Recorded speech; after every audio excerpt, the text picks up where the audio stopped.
What is going on, everybody? I am Johnny Martinez, and you are plugged in to Social Plug Media, where we connect you to level up, and we would discuss and highlight ordinary people doing extraordinary things. We're in CollabSpace Studios. Today's podcast episode is sponsored by our great friends at River City Advocacy and Counseling Center here in New Braunfels, Texas. And my guests are Racheal Frederick and Amanda Hunt. What's going on, ladies? Oh, not too much. What's going on with you? Hi. After the holidays, I'm ready to roll. I'm having a good time. New Year's resolutions and all that. We should have positioned ourselves to either have one, don't have one. Are we going to continue doing the same thing as we've done throughout our lives, or is it time for a change? So we'll discuss those kind of things as well. Times can be stressful today, or times can be fruitful. It just all depends on scenarios and things like that. But we are going through a lot of changes as human beings because we got relationships going on. Some of us are business owners. Some of us are single fathers, single mothers. Some of us are not financially where we need to be, and some are. So it's various. It's a lot of variations go into the human element. Right. And River City Advocacy and Counseling Center helps to remedy a lot of those ailments or issues that people are having. Right. Because times are stressful. I mean, let's just keep it real. We try to keep it real here as much as we can because we want to give information, factual information, education, and things that people are going through so they can relate to us and understand what is going on and understand that there are outlets and resources like your organization, your nonprofit organization, that is here to help. So that's why I love teaming up with you guys. We love doing these podcasts frequently because we always find these golden nuggets of information that can help others. Right. And I think people are starting to understand that RCA is definitely here to help and that they are not alone. So we'll discuss that. So thank you for asking me how my holidays, I guess you asked me how my holidays were, but I'm doing okay. Yeah. I'm here, I'm alive, I'm breathing. Like the great Alex Meixner said, happiness is a choice. So I choose happiness no matter what is going on in my life. As I get older, Racheal and Amanda, you have to choose happiness because you can easily choose the opposite of happiness and things will start crumbling within you and within your relationships and so on and so forth. Right. But I'm thankful for you guys being here on the podcast today. You know, and it's you talk about choosing happiness, and I forget this a lot, and I have something that I used to be really good at is, you know, the get to mindset. You know, not that you have to, you get to. Right. You know, I don't have to go to work today. I get to go to work today. Yeah. I don't have to go to the gym. I get to go to the gym today. I get to do things for your children, you know, instead of you have to go pick up your child or something. And so it's kind of reframing things and finding that happiness in that. Yeah. So I had Alex Meixner on here recently, and he talked about, he said, because I asked him, are you always happy? Or is it just something that comes easy to you? He said, happiness is a choice. And we talked about it. He says, sometimes I get a flat tire. Sometimes I don't perform the way I need to. Sometimes I'm not always in the best mood. But it's my obligation to be happy. Right. And because it inspires and influences others. And so we are all a magnet in some way, shape, or form, either for happiness or sadness or inspiration. I mean, everybody has a beacon of something in them. And how was your holidays, Amanda? Oh wow, you know it's different because for me, you know, being somebody who is not married and doesn't have children and things like that, it's going to everybody's gatherings, and so sometimes that can be a little stressful because you're on the road a lot. My father is out of the country, so I didn't go to that side of the family. But, you know, going to my mother's for the day, and then my significant other, he has his kids, and doing celebrations with them, and making sure, like, you know, that for me, I take on way too much mentally, I think, than I need to, as far as making sure that everything is taken care of, and everything is wrapped up, and everything is perfect in my mind. When it's not really about that. It's really just about the time you're spending with each other. Yeah. And that's what I need to reframe and constantly refocus on during the holidays. And so I have to constantly put myself in check and be like, okay, does it matter that I didn't get this person the gift I wanted to because it didn't come in time? And I'm so stressed because I'm really upset about it and they're not going to enjoy Christmas. Are they really there for the gifts? No, unless they're, you know, an adolescent under 10. Right. And so just kind of refocusing that. And we did things a little different for my mom's side of the family. we decided we weren't going to do kids. We weren't going to do adult gifts. We were only going to do the kids. Okay. And kids also means college age. And so I have some nephews that are in college. And so we were laughing about that because even though I said that, and I was kind of the one who started that catalyst and all that, I still brought everybody little stocking gifts. And they're like, you said no gifts. And I'm like, I didn't bring gifts. You couldn't help yourself, could you? I know. I couldn't. But it was just little small things. It was like, like stocking stuffer stuff. Yeah. But it was fun. Yeah. So let's touch on that a little bit. So your significant other, you guys are not married. Right. So you have your family, your mom and other family members that you're obligated to, and then he has his. Right. Right. And so you put them together. So you're kind of like a blended family. Yeah. Where now you're a part of his kids. I mean, that you interact with them and all this. So how is the dynamic there as Amanda Hunt? I mean, is it, you kind of touched on it a little bit, but is there any plans on going to the next level? No. Like, I don't think that, I mean, me, I've never. I don't want to drop a bombshell or anything like that. Just seeing if anything's there. I just feel like, when you're at this point in your life, in your late 40s, he's already been down that road. He's already been married, has kids. So he's experienced those things. I have not. And I'm not so sure that is a priority at this point in my life, and so he's, made it very clear that he's not going to probably ever do that again. And that's fine on his level. And I thought about it for a while. At first, I was kind of like, do I want to do that? Because he's the first person that I would probably say that I've ever really considered it. I mean, I've been in serious relationships and long-term relationships before, but people that I wouldn't think that I could do that with. I couldn't see another level to it. Well, that's high praise. Yeah, and so that's good. That's high praise for him for sure. Yeah. And but it's something that it's like, okay, is it a priority? And then you look at somebody who's like me, who is kind of independent and has their own place and has their own little refuge. And those are things you don't have when you take that next step. And do you enjoy that? Yeah, I kind of do. Or are you just used to it? You're accustomed to it?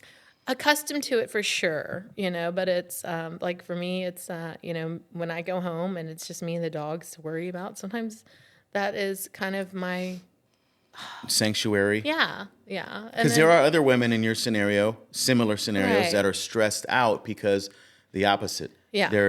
They're wanting to get married and they're wanting to go to the next level and there's no commitment there. And so that is stressful too in itself. Right.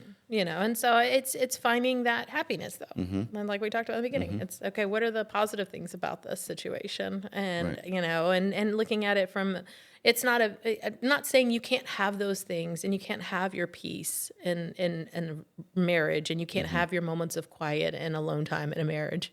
You've got to find that and you got to find that balance. Right. But it is nice to kind of, like I said, just come home and worry about me sometimes, and that gives him time to just be with his children. Right. Because, I am the outsider.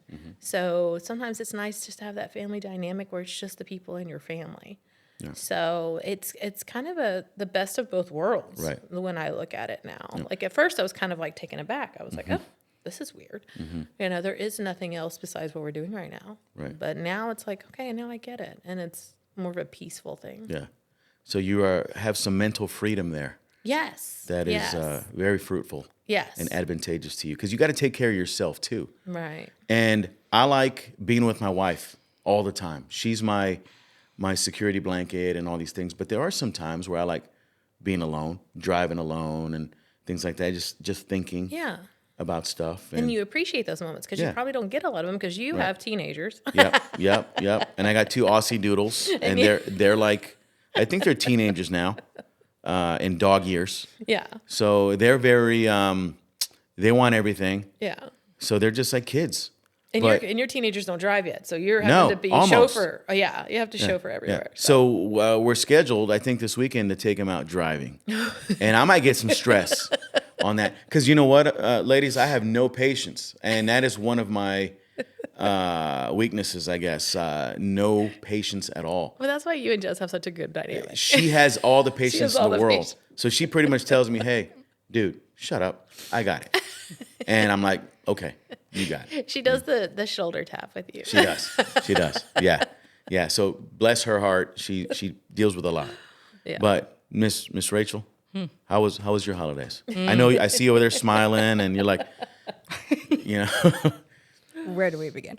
Now, 2024 was really a difficult year for our family. And so come holidays, we were all pretty fragmented.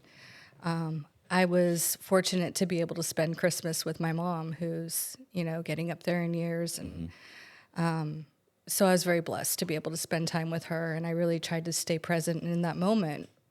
But it was also very clear who was missing. And that was a challenge. So, yeah, it just... it's a lot when you reflect, and there's so much pressure during the holidays and so many things to do, and it's just busy, and then trying to get everything in and try to stay on top of work and life and personal stuff, and then the expectations of what holidays are supposed to look like versus what they are, and yet being mindful to be appreciative of what you have. It's just a lot to think about. Right. Do you find yourself putting out fires constantly within your family or within your scope of not really responsibility, but you try to help parents and children and people around you, friends? Yeah, and of do you feel like you're the go-to and that you have an extra weight on your shoulders to help put out these fires? Historically, I think I have been the go-to in our family, and I think over the last few years, I've tried to take that step back because I've had to give back to myself, and so, I'm trying to learn to redirect when somebody comes to me and says, "Hey, this is a problem. You need to fix it," and I've always been that person that said, "Yeah, absolutely. Let me step in, fix it. It's a problem. I'm on it." And over the last few years, I'm starting to really realize that has not been the healthiest place for me to be, and has in some ways been a disservice to my family as well. So learning to kind of lean on them, for support and them to find answers, for our family dynamics and problems, and not always being the one to take it on. Right. It definitely takes a village, and everybody has a role and responsibility within the family, because I think ultimately everybody wants the same goal. Yeah. Right. Happiness and prosperity, and wants everybody to live long and have no issues. But let's just keep it real. Life happens, stuff happens, but the leaders in the family are usually the ones that take over, and sometimes the leaders in the family are the ones that get the most stress. Right. Right. Do you find yourself stressed out having to help family members sometimes? Yeah, I mean, even though I'm the youngest in my family, I'm the baby, they call me. It's still. And do they still look at you like you're like 13 years old, 14 years old? Yeah. I mean, I still look at myself like that, so it's okay. But sometimes I am the one who has to be the coordinator and the peacemaker. And, I can remember one time there was a family dispute. They all live in Houston area, Lake Conroe area, and it was at a restaurant. And because my mom's side of the family is very, very outspoken, very in your face, very high conflict. Bold. Yeah. Yes. And I'm more like my dad and his side of the family, which is very more peaceful, very more passive. What was the intent? Let's dive a little deeper into this and calm down. And where are you? Are you kind of in both? I'm more towards my dad, but there's sometimes when that mom's side comes out, it's not pretty. But but I can remember there was an issue, and there was a disagreement between family members, and it happened at a restaurant and on a Sunday after church. Wow. And I was home, and my phone is literally ringing with 5 different people calling me at one time, trying to gripe about the other person. Asking you, though, for advice. Yeah, like, what? Because you're the most level-headed person, right? Do you know what your sister just said? Do you know what your mother just said? Do you know what your brother just did? Do you know what your aunt just did? And I was like, everybody stop. Right. Right. And I spent most of my afternoon trying to do as much conflict resolution as I could, but there was going to have to be a cooling off period. Because you knew there was a side that was wrong. Right. But how do you combat that? How do you pinpoint, hey, you're wrong in this situation, because it's going to start extra conflict. Right. And then it's making people see, because 9 times out of 10, it didn't just start there. There's a backstory, and there's things that built up to that. Right. So where did we didn't just get here today. The fire was already getting ignited, and now the flame just and then came it up. just exploded. So let's talk about what happened way before that Sunday, that led to that, and how we could have avoided that in the future so that it doesn't happen again. Yeah. So how do we cope? I mean, there's all kinds of different coping mechanisms as individuals, and that was one Yeah. we kind of alluded to. You are the go-to as far as conflict resolution. They're going to you, but you have to be mindful that you don't want to upset any parties Right. that are affiliated. So that's extra stress on you. Right. And sometimes people don't want to hear the truth, Right. right? And if they do hear the truth, they turn it on you like you're the bad guy. And we're being very vulnerable here because these are real scenarios that happen in families and in life, right?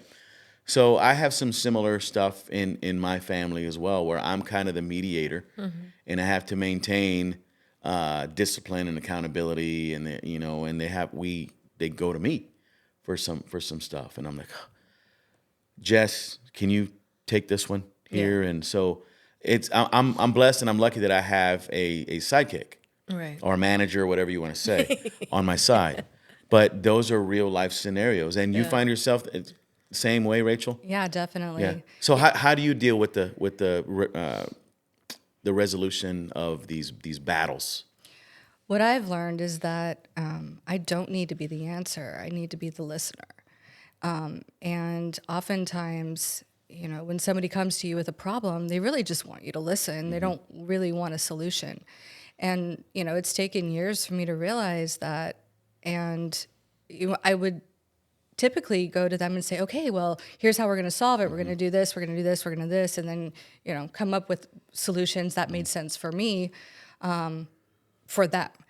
And then they wouldn't follow it. And I'd say, well, now I'm disappointed because you didn't follow what I wanted you to do. And why did I even waste my energy and my time giving you all this great advice? But the reality was they didn't want advice at all. They just wanted somebody to sit there and listen to what they were going through and how they felt. And they knew what their options were all along. Right.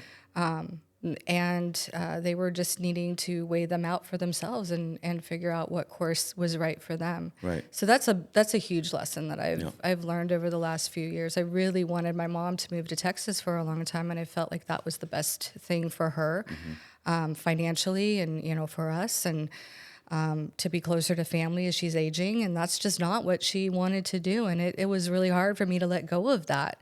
And especially as, the last few years, she's gone through some pretty heavy situations and crisis in her life. And stepping back and just watching that unfold and her finding her own answers was really one of the hardest things that I've done. But, she landed on her feet and she got what she ultimately wanted to accomplish and what she was ready to accomplish. And so, and I can sit with that and I feel at peace. And I didn't, give her all of the solutions, or I didn't beg her to come, move here or do whatever it was that I thought was the right thing. And I kind of let her kind of roll through her situation on her own. And I was there to listen when she needed it. And she got through it, and she's happiest she's been in a long time. And I didn't take on the burden. So Right. that's So good on you and good on that scenario here. So that's mostly like family dynamic. Right. And then we can kind of go down the rabbit hole a little bit with relationships, one-on-one relationships, husband, wife, boyfriend, girlfriend, significant other, fiance, and so on and so forth. So that's a whole nother It is. layer of stress because now you're dealing with the give and take and, leverage and all that. And everybody wants to be the winner in scenarios, right? But sometimes you got to give and take. When you're married or when you're with somebody, it's extra stress because you got to perform your functions as a man or a woman, and you got to alleviate the other person's what they like, because you're always thinking, are they going to think negative of me, or what? Am I fulfilling my obligations? So that's stressful. Like myself and my wife, I think because we've been together 24 years, but in the very beginning, I felt that I had to take on more. But as we've progressed in our relationship, she has definitely surpassed me in a lot of categories, like the patience. We talked about that, and sometimes she makes more money than me, and I'm okay with that. I love that, as a matter of fact, right? But it is a weight on people's shoulders when you feel inadequate or you feel like you're burdening the relationship and things like that. And I have some friends like that, and the reason why I bring that up, because it is a tough season. It was a tough 2024. People got divorced. people got sick and all these things. And I seen a lot of people split up because they didn't know how to communicate. And it was simple things like just talking about the scenario. Right. How can we talk about this? How can we solve this issue without upsetting the other party? And I mean, I don't want to speak for you guys, but you guys have you got great significant others. I won't say the names, but they're great dudes. I like these guys. But I know they have some stress on them, and you guys as the ladies, you got to deal with some of this stuff. Right. And that is tough. So that's kind of the weighted burden that I talk about sometimes. Right. Because I'm not always the most rational person. Sometimes I get irritable. Yeah. And you guys can probably attest to Well, that, and I right? think it's giving yourself grace to be irritable because, as much as, he reminds me a lot of, it's not me and you against each other whenever there's a conflict. It's me and you against the problem or Right. what's causing the conflict. So I need you to realize we're not on opposite teams here. We're not combating against each other. We're trying to figure out a problem together. But that's being level-headed. That's And good. that's being level-headed. But Right. you also have to understand that although, we all say that, sometimes there's still going to be passion and there's going to be a heat of a moment and giving yourself grace to get through that and trying to give yourself grace of like, okay, yeah, I know that that's the thing, but I still am going to have that initial knee-jerk reaction sometimes where I'm upset and I'm angry because right. I feel like I've been disrespected. Yeah. Especially if Right. they say something in a certain way, Yeah. a certain manner, you're like, dude, Yeah. what? Yeah, you trying to piss you're me human. off? You're gonna Right. you're gonna have those outbursts, and so it's giving yourself some grace, but to be able to work through it and just remember in the background that whole thing of it's not you and your significant other against each other. Yeah. It's against the problem that's being presented. Yeah. And it's definitely a skill set. Right. And I know over at RCA, they kind of help with those scenarios as well. Right. I've never been in a counseling session like that, but I can just imagine that's what they help you to do, solve issues at that lowest level and issues within yourselves. Right. Because a lot of times the problem is within yourself It is. and just your mindset, yeah. right? And I'm notorious for saying that. I'm upset right now, and this is why I'm upset, but I want you to know it's not a you problem. What happened between us triggered this in me, and I'm working on it, but I want you to know this is why I got triggered, because of this one thing that was said or something, or one thing that was done. But it's a me problem, and I'm trying to work through it, and that's why I'm so upset right now. Right. So, and just communicating that. And like Yeah. you talked about, communication, it's huge. I mean, it's a funny in a world that we live in right now where we have so many forms of communication with text messaging, and it's almost convoluted. It's almost too much communication because now there's way more errors with communication Yeah. and less communication with each other. Like on text messages. Yeah. If someone puts an exclamation point on something or says something and you think it's, because in your mind, Yeah. you want to receive it a certain way, but the sender was not intending to send it that way. Right. Has that happened to you guys? All the Yes, time. it's the constant, what was the tone in that conversation? Right. You don't know because it's Right. a text message or an email Right. or a Facebook status or And something. there wasn't the emoji to give you the context Yeah. of that emotion. Or have you ever put the wrong emoji on somebody's Facebook status or something? I've done that when I accidentally meant to hit care and I put the laughing one because it's right next to it. That's happened to me. Yes, and then you're so like flabbergasted, like, oh my gosh, and they're like, why is that funny? And I'm like, I didn't mean it. Yeah. And then, so the relationship can get ruined just by that because they think you're laughing at them. Yeah. Like, oh, I'm making this up. Hey, my dog passed away Yeah. today, And you whatever. accidentally- And you put the laughing. People can get upset and say, Right. Rachel, you're laughing because my dog passed away. That dog was like my baby. But he was like 200 years old Right. and he needed to die. Right, I don't know. Right. But you laughed at it by accident, By accident. right? Yeah, exactly. So even within the emojis, there's still a chance for misinterpretation Yeah. sometimes if we're not careful. Yeah. So that's a whole nother topic that we can talk about for an hour and have experts come in here for that. Right. But yeah, the But- way you receive and interpret the information can be hurtful Yeah. at some times. And especially like in new relationships, when you're getting to know each other and you're getting to learn each other and you say something, and I tend to be pretty sarcastic. And so, Yes, we know that. yes. And so I will put out something like, oh, aren't you like feeling yourself today? You're so dramatic. and not knowing But you're joking. Yeah, I'm joking. I think it's hilarious. I think whatever just happened was hilarious, but I use the word dramatic, which can be a trigger for my significant other because his ex would call him dramatic and not a funny, laughing, I enjoy your drama kind of a way. But, it's just getting to learn each other. I mean, gosh, like at 52, I'm learning how to date after a long marriage, after raising kids. He's divorced. He has kids that are, older teenagers and adults. And it's like, okay, what does this mean to date? There's a show on Netflix called Later Daters, and it's really helpful to watch because it really helps define what I'm starting to feel. It's like, I'm not looking for the same thing that I was looking for 20 years ago. It's true. I'm not looking for somebody to raise kids with. I'm not looking to be a step parent, to someone else's kids. And so what am I looking for? It's really truly companionship. And support. Support and happiness. I don't mind listening when there's a challenge with, his family or his children, and I'm happy to be there and support as a listener. But I'm not going to give unsolicited advice because I know it's not wanted. I would not want him to tell me what to do with my family and my problems.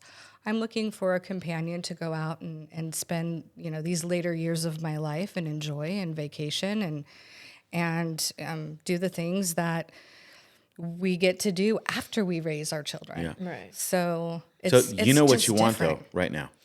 I do. In your life, you know exactly what you want.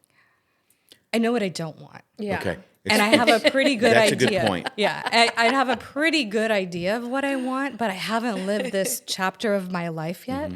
And if I look back at I thought I knew what I wanted before, but as I went through that process, those things evolve and change. So here I am looking at a new chapter of life and going, what does that mean? What is it that I want? And I'm still discovering that. But I absolutely know what I don't want. Right. And that's helpful. So the dating game today is tough, especially as we get older. Oh, it's awful.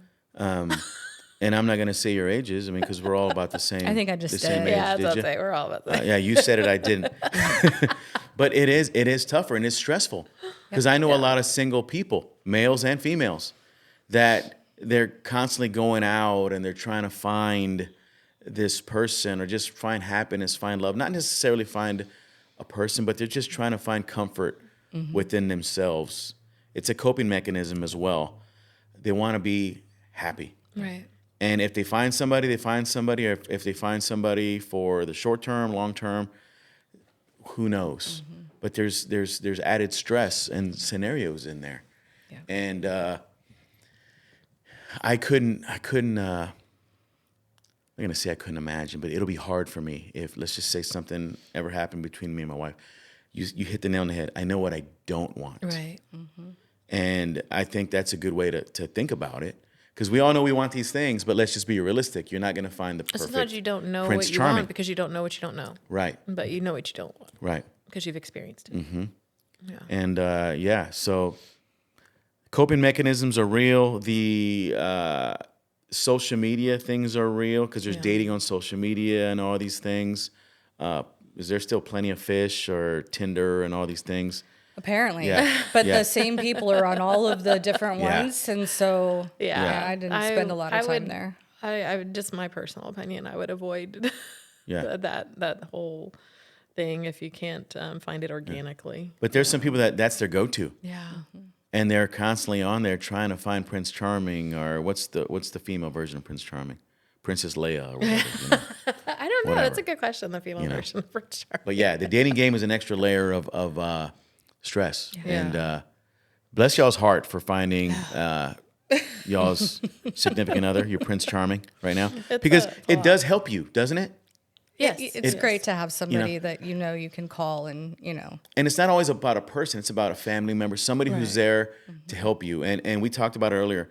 When somebody's asking you for advice, you can say, do you want my advice? Or are you just looking to vent? Yeah. And that helps out as well. And my partner is very good about that. Like, he is very adamant about, like, are you telling me this because you want me to tell you what to do? Or are you telling me this because you just want to vent? And I'm like, I just want to vent. Yeah. You know, so, and I wish I was better at that with him, but, you know, I need to be Right. better at that. So for our listeners, that's a good way to deal Right. with some unnecessary drama. That was your word earlier.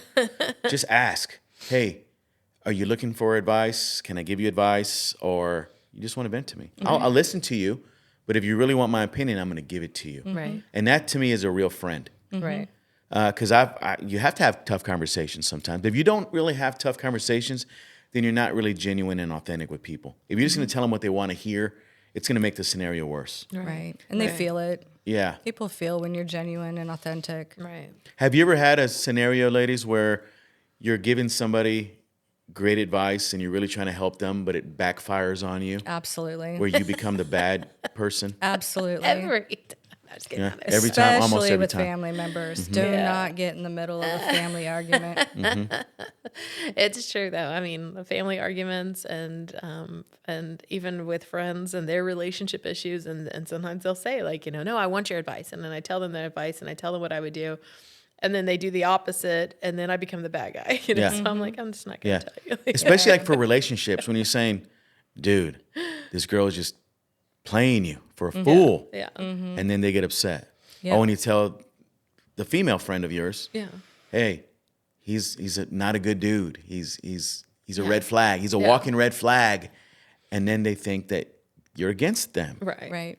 So it's a very sensitive thing, giving people advice and helping people out. Yeah, people need to learn to Yeah. stay in their lane sometimes. Yeah. Right. You know, when it's unsolicited or Yeah. I had but a also being careful. Yeah. Careful what type of advice you have and knowing, okay, this could really backfire if Right. Yeah. And it's sometimes just taking things out of context. Like, I had a college roommate, and he got married to a girl in college that was kind of a, you know, what they used to call a forced wedding, because she ended up getting pregnant, so they got married. And I was the best Manda in the wedding, they called it, but because I was his best friend. Right. And he was the night before, you know, we were doing the bachelor party thing, and he's like, hey, he's like, do you think I should marry her? And I said, I think you should marry her because you love her and you want to be the rest of your life with her, because that's a serious commitment. I don't think you should marry her if you're just marrying her because she's pregnant. And I said, so that's a decision you had to make on your own, kind of thing.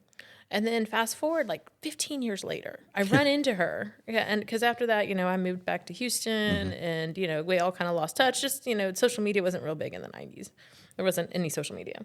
So it was just kind of like, you know, see you when I see you. And then I moved back to Houston, and then I come back to San Marcos to go to lunch one day, and she's working at this restaurant that I was at lunch at, and I was like, oh, hey, how are you? And she was very rude, and she wouldn't wait on us, and she got another waitress.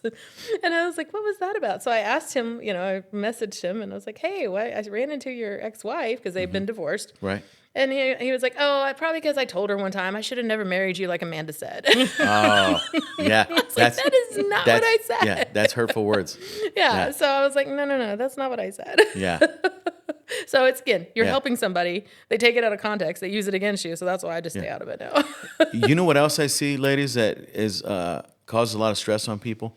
People that hold grudges on some stuff that doesn't even matter. Right. Stuff like, have you ever ran into this where you see somebody in high school that wronged you or owed you money or whatever, and it's 30 years later and you still remember that? You're like, man, I don't like her because she owed me $10 in high school. I see that on my people you may know on Facebook. Yeah. I'm like, oh, I remember her. I'm never going to add her. Yeah. Yeah. Isn't that crazy? It is. But we hold on to these grudges. And I it's, know, for what? yeah. Happiness is a This is choice. literally 30 years ago. Right? Yeah.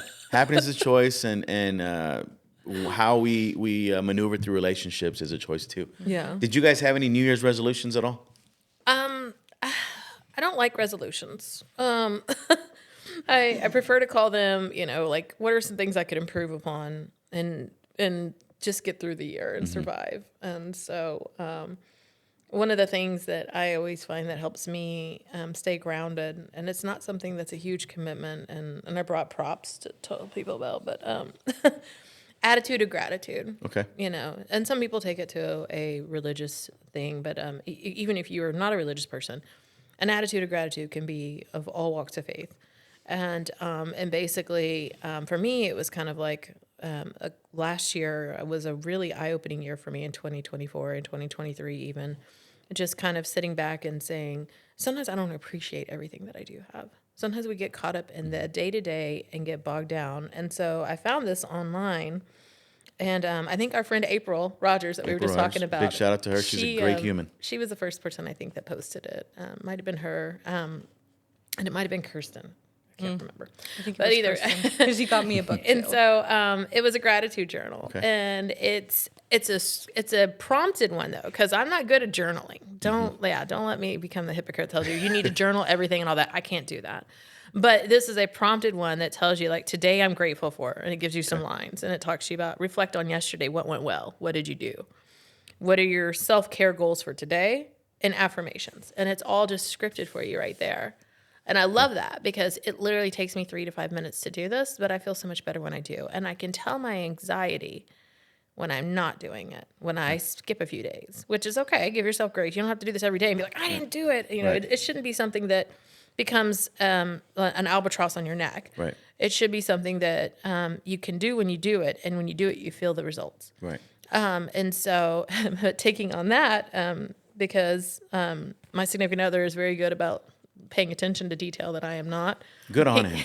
He got me this for Christmas. Okay. And it was a different gratitude journal. It's still prompted, but I'm coloring now. Nice. And it's like, it's got little things that talks about that. And then it tells you like, gratitude things and all that. But I didn't realize how soothing coloring was. So that was kind of my New Year's resolution when he gave me this for Christmas, was to once a week color, because it does help me decompress. I think he really got it for me because it keeps me quiet. Like, So you know what's cool is some of the people that go to the River City Advocacy and Counseling Center, they have the same therapy. yes, they just And color. it's the therapy room or the recreation room. What is it called, Rachel? Therapeutic art room. Therapeutic art. Therapeutic art room. I couldn't Yes. remember, but I knew it was something like that. But yeah, so coloring is therapy. Yes. Yep. And writing in a journal is therapy, and it's Right. documented therapy. Right.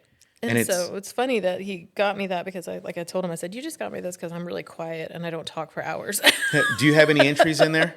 Yes. Can you be vulnerable and give us one of them? Yeah. So it talks, the first thing it says, appreciation turns ordinary moments into extraordinary memories. What are 3 character traits and qualities you admire about yourself? And that was hard. Like, that was hard to write. Have you ever tried to write something positive about yourself? It's very hard.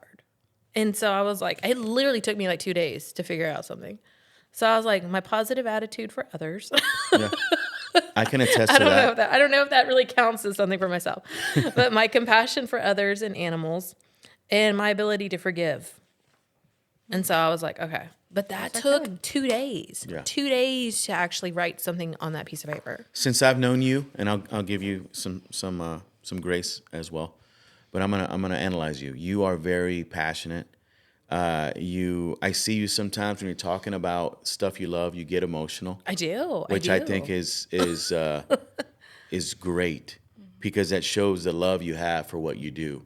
Yeah. Not only for people, but for organizations and things that are positive. Right. And I love that about you. Yeah. And when you're out, you're always mingling and you're always, showing positive vibes and things like that. Right. So you're right. It's tough for some people to write positive things about themselves, but I can probably write 10 things about you and you. Right.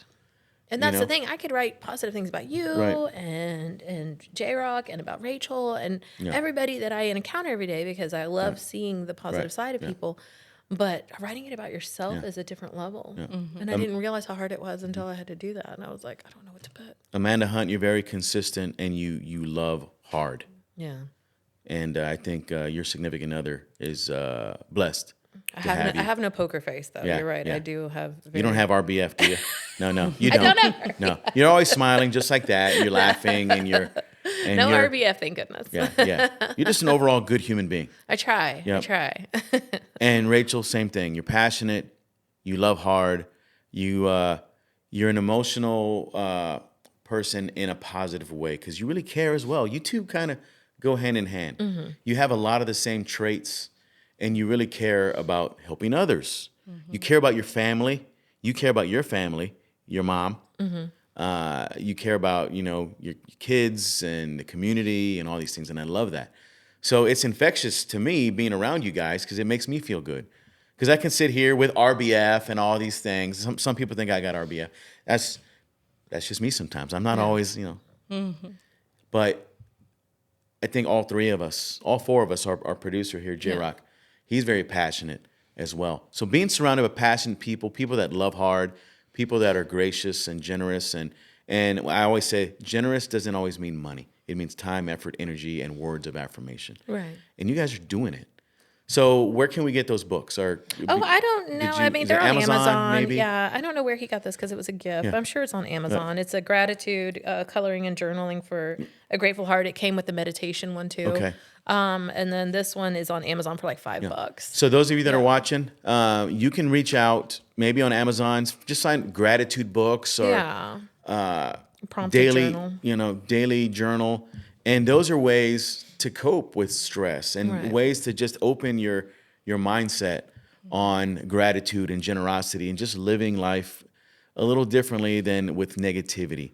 Right. And I'm not going to sit here and be naive and say you cannot live with negativity. Sometimes you have to have negativity. There's always going to be something, and it's the coping mechanisms behind it. And and that's where one of the things I love about River City Advocacy is that our counselors no counselors should be telling you how to live your life, but they're going to give you ways to cope with things. And they're going to give you ways to have conflict resolution in a positive light. And they're going to give you ways to handle the daily things that come up, because you're not going to, as much as I love Alex and, and saying he chooses happiness, don't beat yourself up if you have a day where you didn't choose happiness. Right. Just get back up. Right. And focus on the things that you did do right. And that's one of the things that the journal helps me with, is it tells me, what did I reflect on yesterday that went well? There was probably 20 things that went wrong, but what are the things that went well, and why do we forget those? Yeah. And kind of on another level, when we talked about social media at the beginning, we see a lot I've seen, and I don't know if I'm just my algorithm is off or whatever, but it's people upset with each other on social media. And going back and forth. And giving nonsense. And look at giving grace maybe next time. And how many times do we complain about a business on social media, but we never mention the positive things about that business on social media? Like, when we have a positive experience at XYZ restaurant, do we go on social media and brag about it? Not all the time. But we have one negative experience and just I'm gonna blast it on everything, every platform. Yeah. And you're absolutely right. We're conditioned for that. Right. Yeah. We're conditioned that way. If we watch news historically, we focus on and that's tragedy. why I think the choosing happiness comes in. Right. Then you do have a right to choose happiness. I mean, not, you always have the right to choose happiness, but you do have a better opportunity to choose happiness than is like, hey, I did have a good experience today at such and such. I need to talk about it. Yeah. Isn't it crazy how negativity sticks? So let's just say, let's make up a business, Chick-fil-A. Yeah. My pleasure. And they always make you feel good. Because why? Because the food's good, the staff is good, and they're efficient. Right. If there's 50 cars in that drive-through, it's still only going to take 10 minutes, right? Because they're efficient. But what happens the one time somebody has a bad experience at Chick-fil-A?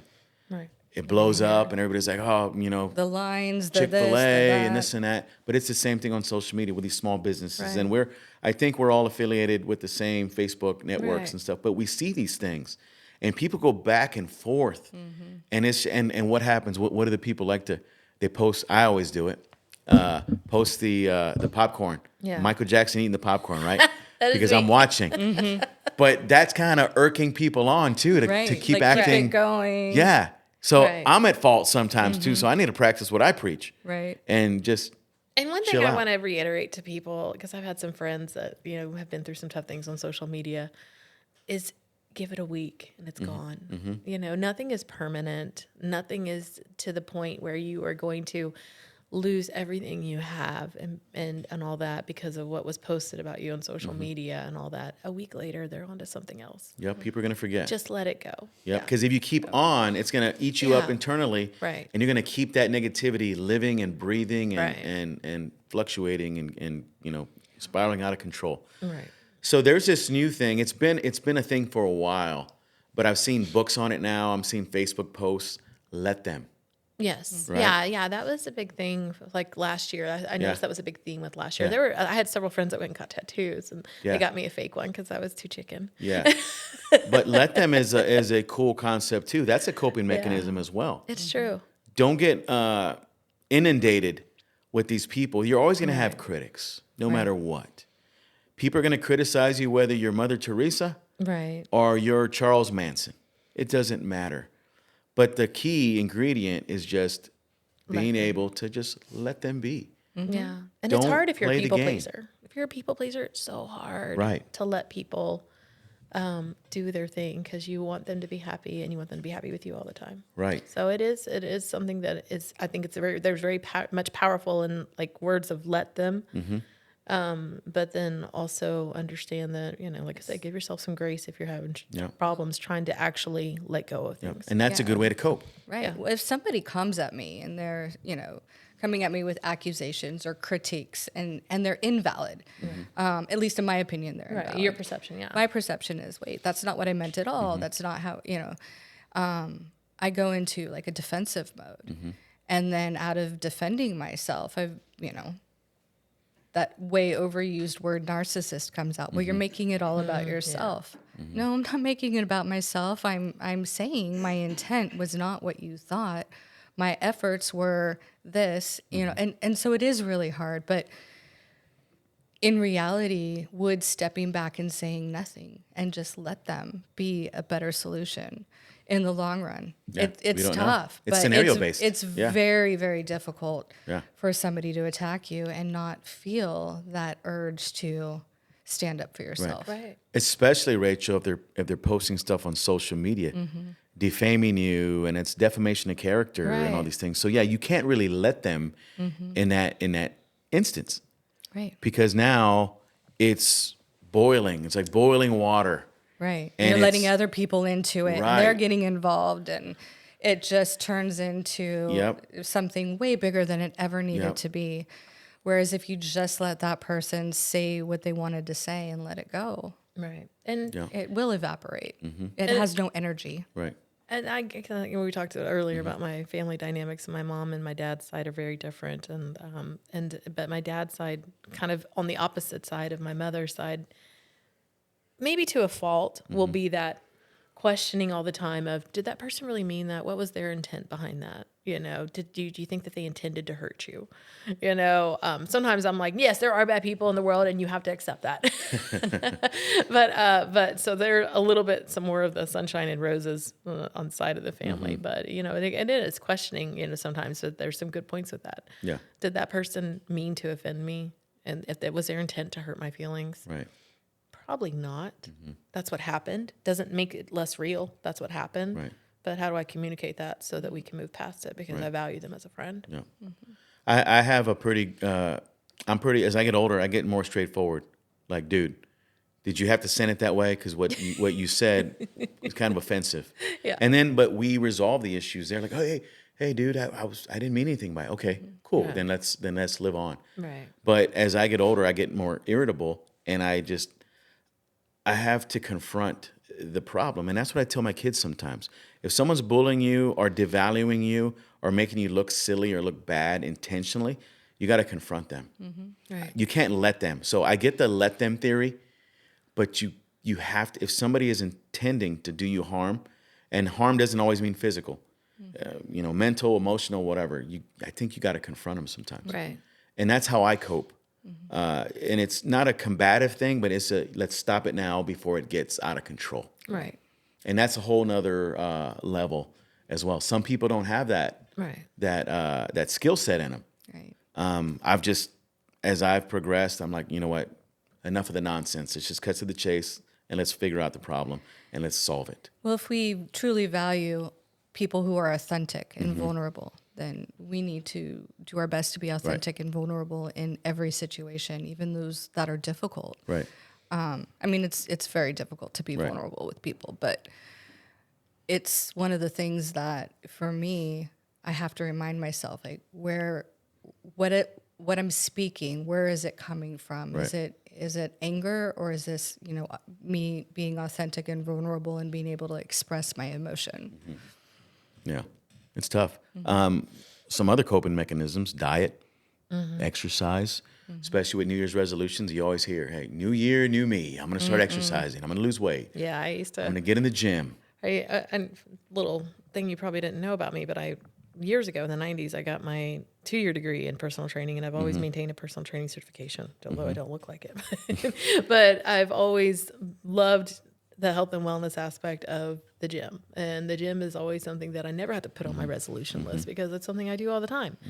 But I would get really sad as an instructor and as a personal trainer going into the gym and seeing what I call the New Year's resolutionaries that would come in with these high hopes and high dreams and all that. And then like literally 6 to 8 weeks after, gone. And that would hurt me so bad because I'm like, I think we're doing so good. And they just quit coming because they didn't get those instantaneous results. Right. So all I'm saying is if that's your resolution, do not do it because you want the perfect body or you want the perfect shape. Do it because you want to be better health and feel better about yourself, and your resolution will stick a lot longer. Yep. And it makes you feel good getting up because you feel a sense of accomplishment when you get in the gym. Right. So we've been going to the gym, getting up at 4:30 in the morning. Ooh. And this is January, right? Yeah. So most people in January would rather be cozy under the blankets. Yeah. Because once you get outside, and here next week, it's going to get really cold. Yeah, that's right? going to be. It's going to be in the teens or 20s, whatever. Right. You have to be consistent and maintain that sense of discipline. I need to get my butt in the gym because you know it needs to happen, but making sure that if it's your resolution or just you're determined to get better, Right. mental wellness and physical wellness, you have to make sure you do it. So people fall off 2 weeks after January 1st, right? So right now is about the timeline where they're quitting the gym. Right. And doing something else. I'm going to go back to eating chips and salsa every day, eating Twinkies, all that. By Valentine's Day, which is cool. Nobody that makes is still there. Like, Yeah. it's definitely something that you see. It's cool if you want to eat Twinkies every day, but just you have to be mindful that it's going to make you feel better. Right. So if you really want to maintain a level of mental fitness, go to the gym. Right. Try, but stay consistent. And you can read books, YouTube videos, whatever. They're going to tell you. It's not going to happen overnight. Right. And today, ladies, people want instant results. You mentioned it. Yeah. What's my return on my investment? Just like in anywhere else, I'm going to give you $500. I want 100 leads right away in business. It might not happen. You might get 1 lead, 2 leads, but it's the consistency that matters. So just maintaining wellness in physical and mental is, and find something that you like. I mean, there's so many different avenues now for fitness. I mean, there's yoga, there's Pilates, there's walking, there's the weights, there's pin select, there's group training. There's so many different things you can do that are considered health and wellness. It's not just, you don't have to go in and make yourself completely sore and I'm not knocking the personal training industry, but you're going to find sometimes a lot of times they will take advantage and prey up on people this time of year. Right. And it will be the personal trainer that comes in and says, oh yeah, this is great, Amanda. I'm glad you're here. Here, put on this waist trainer and here, drink all this water. And then you lose it, you sweat it all out. And then I'm like thinking I'm doing great because I'm burning all this and I sweat during my workout. And I think that's a litmus test of a good workout, which really it's not. Yeah. And then I lose all this water weight the first like 2 or 3 weeks and I think I'm doing great. And then I fall off because it starts to come back, but that person's already got me into this many sessions and this many stuff. And so it's finding what works for you. And, and don't fall prey to things like that, do your research, look into it, find something that works for you and find somebody that's going to work with you on those goals and help you stay in check mentally as well as physically. Right. And here's another double-edged sword. I said diet and exercise, so we haven't talked about diet yet. Ugh. So diet can be a coping mechanism for some on stress, right? But we know it's bad for you. Right. Eating all the ice cream and the Oreos and all that, cookies because I'm stressed out. Right. But you have to understand, though, it's hurting you even more. Right. Yeah, when you talk about new year, new me, I'm like, I don't do resolutions. Right. By January 1st, I do believe I have the soul of a bear. I'm already deep in hibernation season. And this is my slow time. And you're lucky, that I show up for work every day and then I go home and I make dinner and I typically sit on the couch, watch TV and go to bed. throughout my life, I've really struggled with January and February. And before I would try to just push myself through, like, okay, we got to get through this. And then I'd have more burnout. And probably the last 5 years or so, I've just accepted that January and February are my time to recuperate. Hibernate. So, yeah, I absolutely hibernate. And my friends know it. Don't ask me to go out. I probably won't show up. Talk to me in March. So the new year, new me is March. Right. I don't know what I'm going to do with it next year, but I'll let you know in March because right now I'm resting. Do you feel like that's part of the SAD? Absolutely. Okay. Absolutely part So of the that's SAD. called It the didn't really seasonal have a name. affective Yes, disorder. the seasonal, Yeah. yeah. Right. Some people call it SAD or seasonal depression. Yeah, but and I think that in nature, like things are dying right now. Things are dead outside. We are in a time of Winter blues. winter blues coming to an end, but it's when nature rests. It's when we as humans, biologically, I feel like we are more in a resting pattern.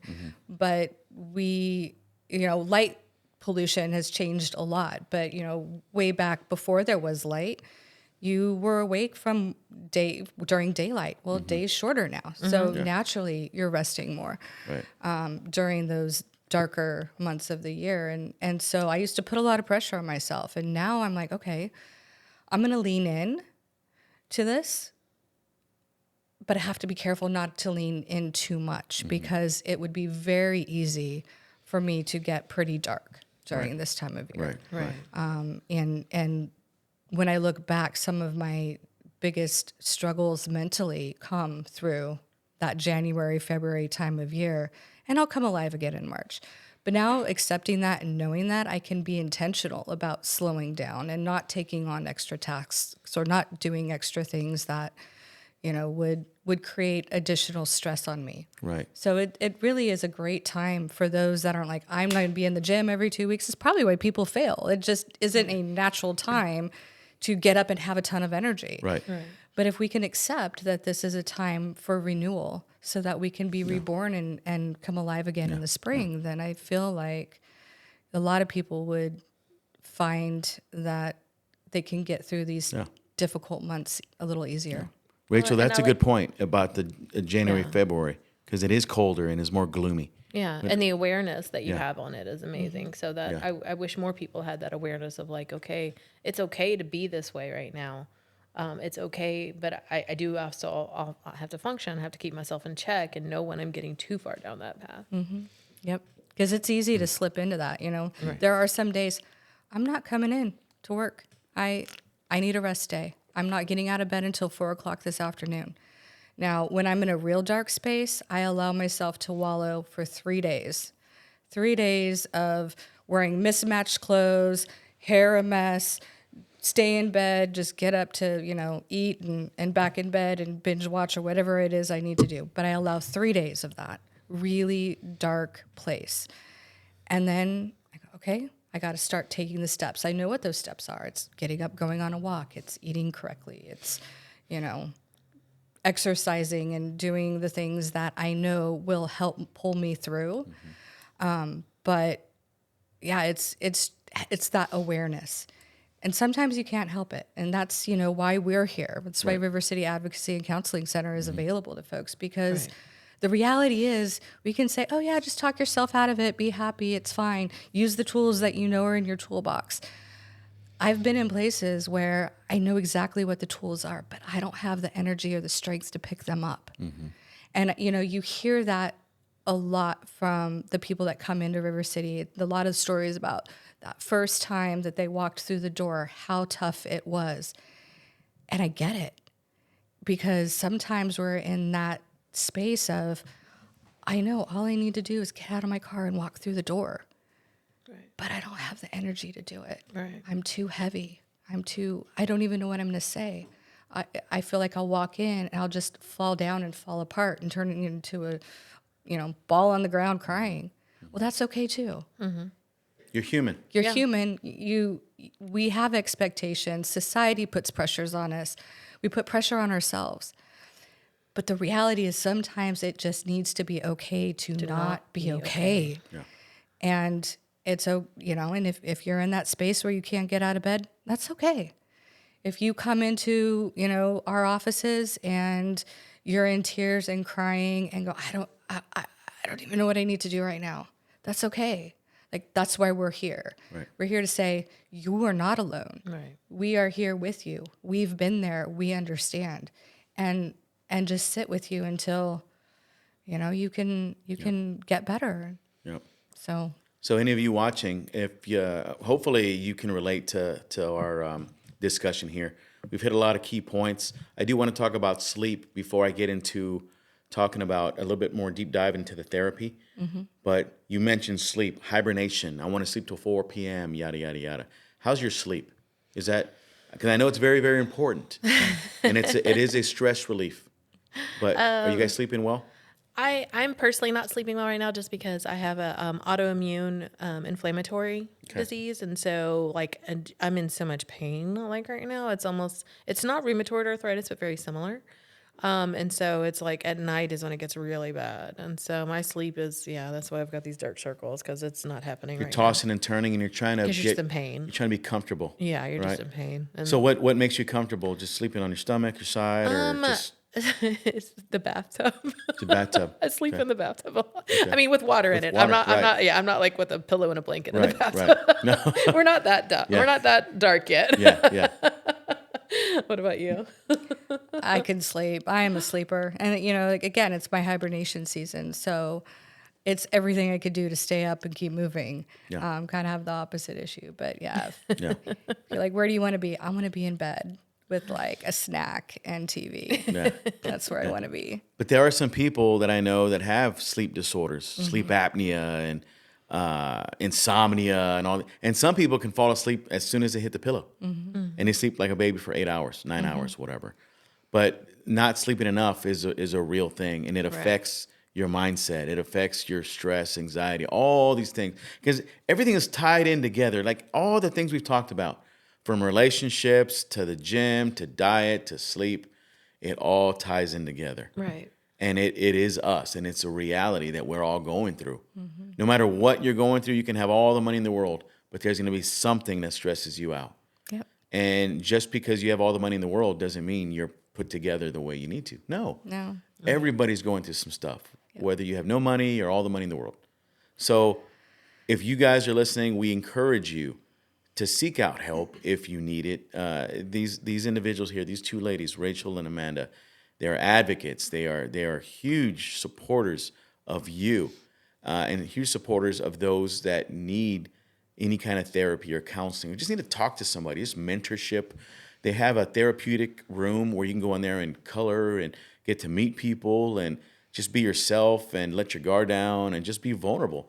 And sometimes we just need that. Yeah. Just a different environment can set you free.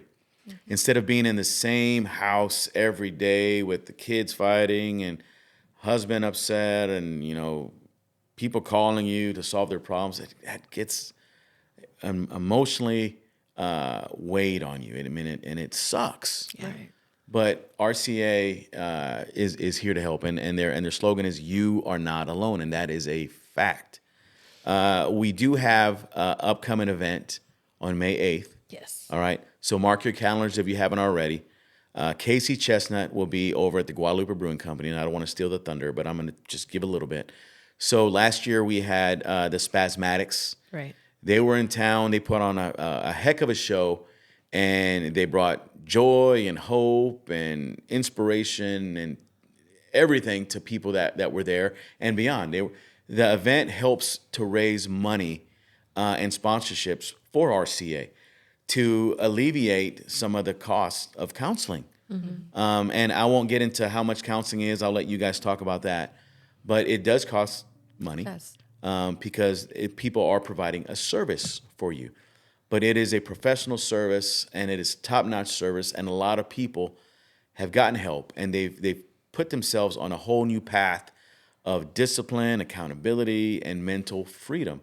So if you're going through something like that, you reach out to these guys. So I'll let you guys discuss the upcoming event and your website and all those kind of things. So Awesome. Yeah. So it's May 8th. It's at Guadalupe Brewing, like you mentioned. Casey Chestnutt's headlining, and we're so excited about it. We do fundraisers like this in the community because we have to fundraise to meet the gap. So basically, for those who aren't aware, we provide counseling on a sliding scale. So what does that mean? So based off your household income, you would pay somewhere between 15 to 20, 25 or so a session, if you pay anything at all. So we have some grant-funded programs that would allow you to come at no cost to you. But there's still a cost to us on the backside. It costs us about $83 to have that session when you look into all the factors that go into cost. So we have pretty much a $70 gap that we have to fill per session. To give you an idea, we had over 7,500 sessions last year. So that's a huge gap that we have to fill. And the only way we can do that is with support from our community and fundraisers like the one we're doing on May 8th. So basically, I just want you to come out, have fun.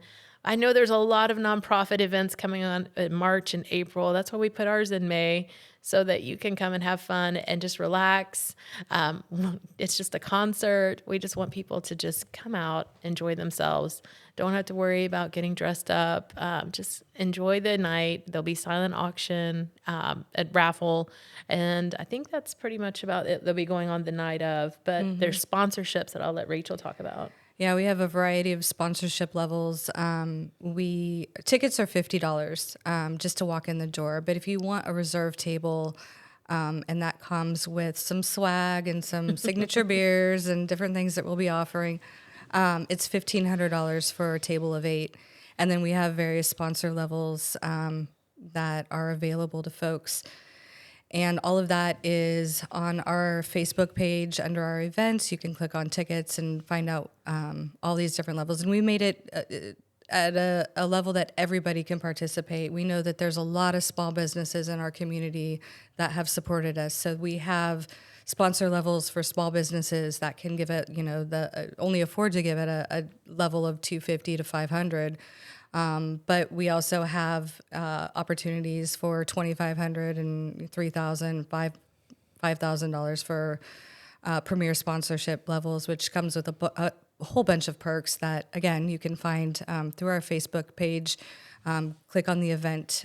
We will have all the links here on our podcast posted when we publish this. So we'll be able to give you all of the information that you need, and you can reach out to me. You can reach out to Amanda, and if you're having any troubles, we'll connect you. If you want to come and do a tour of our building and get to know more about us before you decide to support us, we'll do that as well. We'd love to show off who we are and what we do, and actually have you see it in action. So definitely come out. Definitely, it's going to be a lot of fun. Yeah. Oh yeah, we can't wait. Last year was a blast. We had a little tornado come through. We but did. It came in and it left right away. Somebody was looking out for us from way above. Yeah. And it was a very successful event, and we can't wait to do it again. Yeah, it's going to be super fun, and I'm excited about it. And Casey Chestnutt, for those who aren't aware, yes, he is Mark Chestnut's son, but he is amazing vocal talent. He is amazing veteran, former Marine. He's an amazing person all around, and we're excited to have him. Yeah. He's kind of like a red dirt country type guy, but he has a variety of different Right. types of music. So Yeah, it's exciting. Yeah, we're looking forward to it. So it does take a village, and the generosity from you and the community and the sponsorships do not go unnoticed. You guys make the world go round as far as support and inclusion and all that kind of stuff. So we love you guys from the bottom of our heart. Do you guys have anything else in closing? Yeah. Thank you. Thank you so much for Yep. hosting us and Yep. having this. So River City Advocacy and Counseling Center is located where? 1614 West San Antonio Street. That's on the west end of New Braunfels. And you can also find us at rivercityadvocacy.org or on our Facebook page. If you want to call us, it's 830-643-0200. And if you need to obtain services, the fastest way is to go to our website, rivercityadvocacy.org. And you click on services, and it takes you right to the application page. And that's where you start the process to access services. And our groups are also listed on our website, and they are at no charge to any of the individuals that attend. And we have those available. And the art therapy, therapeutic art room, I can't even talk. It's on there as well, the hours. Ladies, it's been an honor and a pleasure having you on our podcast.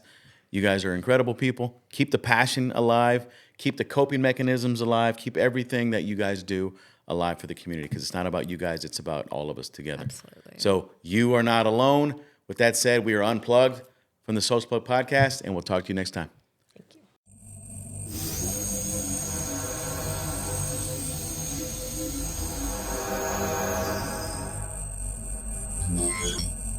you.